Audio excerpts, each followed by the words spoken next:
สัตตะเทสะเยเตจะตังอภินันติตวาโร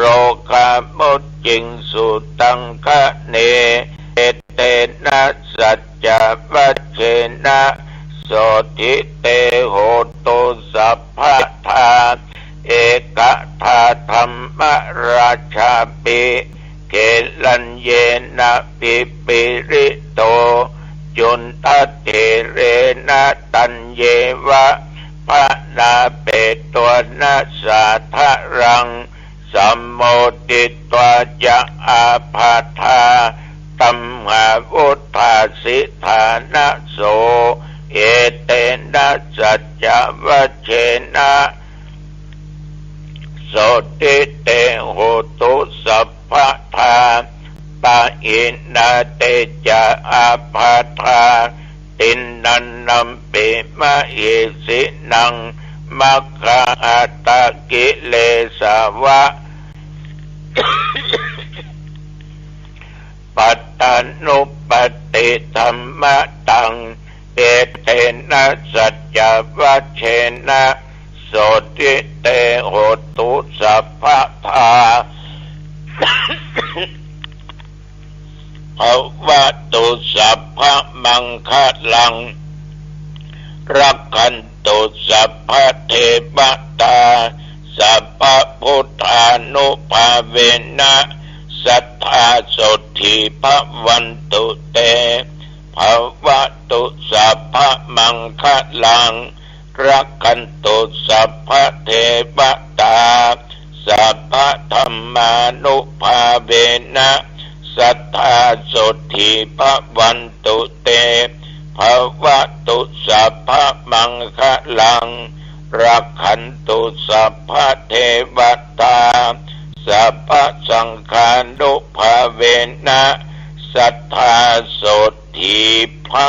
วันตุเตขอถวายพระพร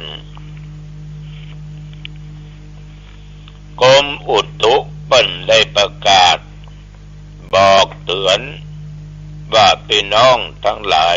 ระยะนี้ให้ระมัดระวังเน้ออาจจะมีฝนตกหนักน้ำจะท่วมบางที่จะเกิดพายุ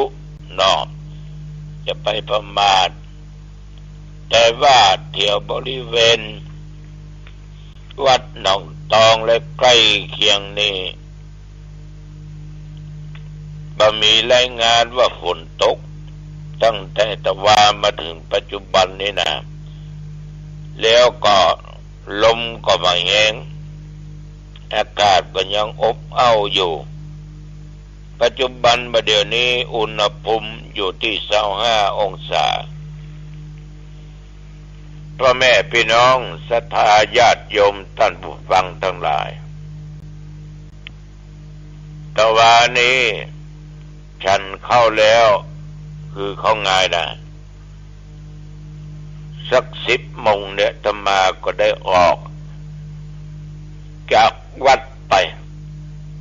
เพื่อไปร่วมเผาศพของสาธุเจ้าน้อยเป็นรองเจ้าอาวาสวัดจอมทอง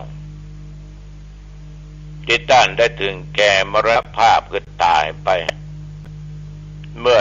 3 นาฬิกาปลายของวันที่ 4 เดือนสิงหาคม 2566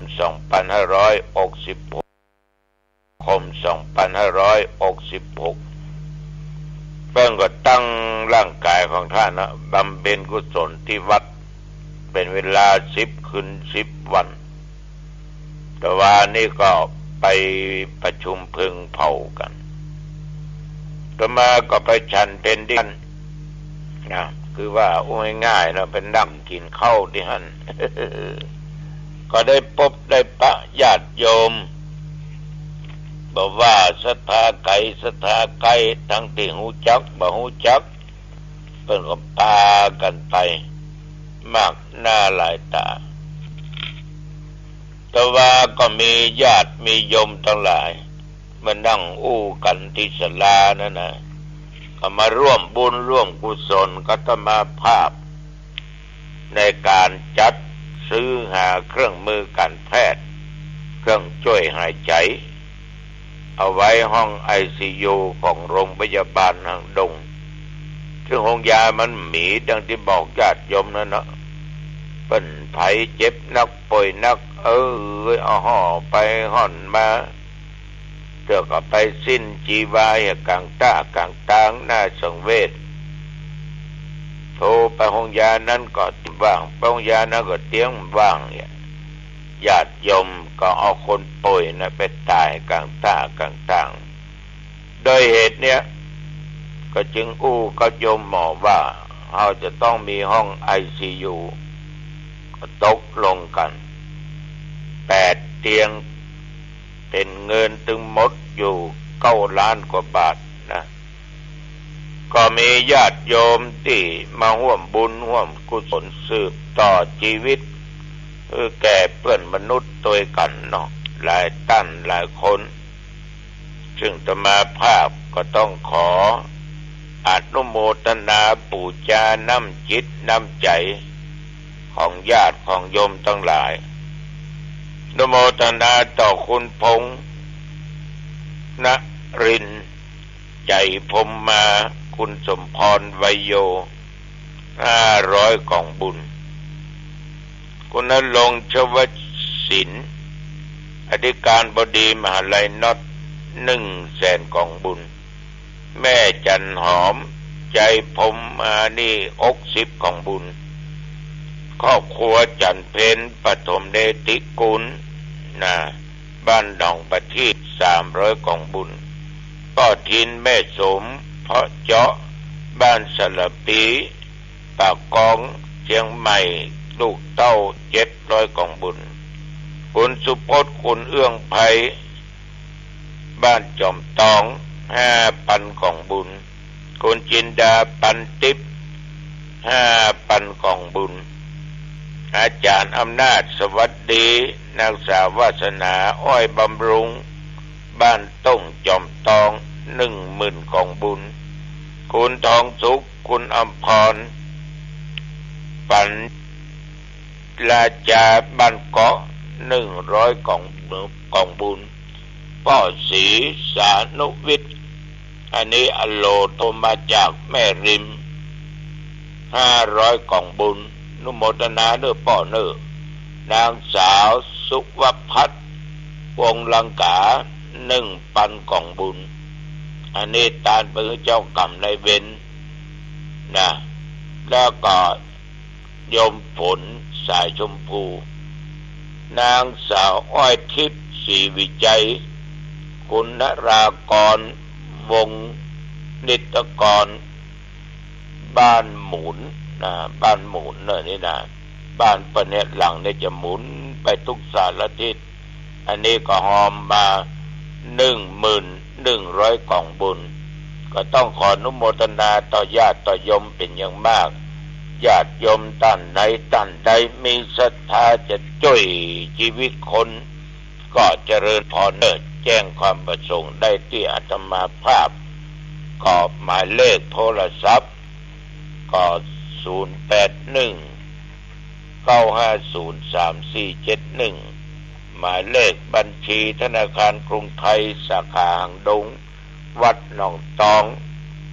538009565 เจริญพรนโยมเน้อช่วยกันไปหลังจากเข้าบริจาคท่านเรียบร้อยฉันเข้าเรียบร้อยก็ถอนบ่ายโอกาสเว้นตาลก็นำศพ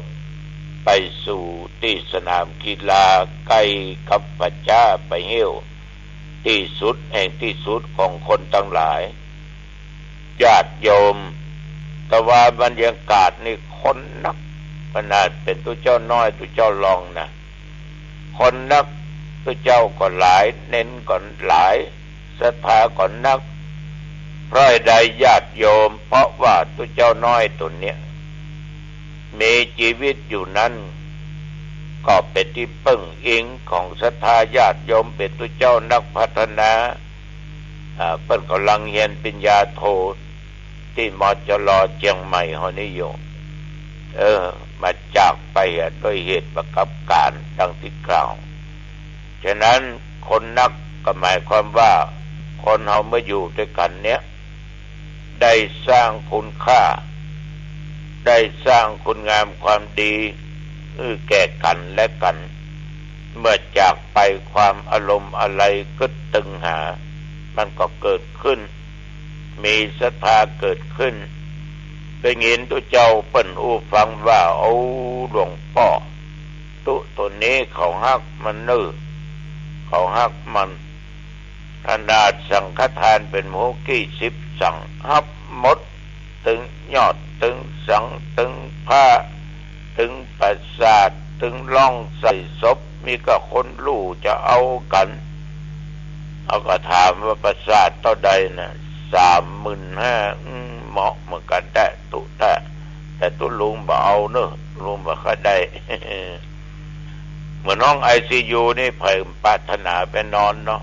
แต่ถ้ามันจำเป็นก็ช่วยเหลือชีวิตคนอื่นแต่ว่านี่ญาติโยมบรรยากาศเป็นไปด้วยความเรียบร้อยมีความพร้อมเพรียงกันดีเป็นอย่างมากก็แหงจากท่านเลขาเก่าวัดบ้านให้ตลอดจนเจ้าวาดตัวเจ้าในเขตตำบลบ้านแหวนมาช่วยกันถึงกำนันผู้ใหญ่บ้านถึงสอดท่ออย่างเขาช่วยกันก็เผาเวลา4 โมงกว่าอาตมาภาคเผาแล้วก็กลับวัดกลับว่าก็ต้องขอบใจต่อทุกคนที่มีน้ำจิตน้ำใจต่อทุกเจ้าที่จากไปยอมนั่นหลายที่สุดแห่งชีวิตของเฮาแต่วันมันขึ้นมันก็ต้องตกมีกลางวันก็ต้องมีกลางคืนมีที่อื่นก็มีที่เนาะไอ้ของคู่กันมีอันนั้นก็มีอันนี้ มีแม่หญิงก็มีพ่อชายไม่เป็นของคู่กันมีมืดก็มีสว่างมีดีก็มีชั่วฉะนั้นญาติโยมสิ่งเหล่านี้มันจะเป็นของคู่กันเกิดแล้วมันต้องดับมันต้องตายแต่ว่าใครจะไปก่อนไปหลังอันนี้มันสามารถที่จะรู้ได้นะมันสามารถที่จะรู้ได้ฉะนั้นเมื่อมีชีวิตอยู่เนี่ยญาติโยมก็จะได้ประมาทตัวตนเป็นเด็ดขาดเนอะมันสร้างต่อคุณงามความดีเพราะว่าสังขารธรรมของคนเราเนี่ยถ้าหากว่าขันธ์ทั้งห้านะคือเจตสิกธรรมเนี่ยมันบังคับบังเคลื่อนบอกว่าทั้งกายทั้งเวทนาทั้งจิตทั้งธรรมอย่างต่างๆนานาก็ดีหรือว่าทั้งวิญญาณก็ดีอะไรอย่างนั้นมันบังคับเคลื่อนก็หมายความว่าเขาก็สามารถจะอยู่ได้รูปเวทนาสัญญาสังขารวิญญาณมันดับไปละแต่ละกองมันยุบไปละอันแตกสลายไปละที่เฮายังอู้ยังจ่ายังหูยังหันยังได้กลิ่นได้ยังไปหันมานี่ได้อยู่รู้จักหอนรู้จักหนาวอยู่เพราะขันธ์ทั้งห้ากองเนี่ยมันยังบรรลุมันยังบ่เสียเด้อนะฉะนั้นญาติโยมก็บ่ดีประมาทเนอะบ่ดีประมาทคือตั้งอกตั้งใจทำคุณงามความดีไปเตื้อเล็กเตื้อน้อยทำดีกว่าบ่ทำเนอะสร้างสมบุญญาบารมีไว้เวลาเขาดับจิตเมื่อใดตายไปเมื่อใดโอ้บุญติดตามเขาไปถ้าทำบดีบาปก็ติดตามเขาไปจะไปทางบดีบุญจะพาไปในทางดีฉะนั้นขอทุกท่านทุกคนอย่าประมาทเน้อยมเน้ออย่าประมาทเอาละอู้จ่าไปมาก็เป็นเวลาพอสมควรเนาะอายุวันโนสุขังพลังพบกันใหม่เนอะโอกาสหน้าเจริญพร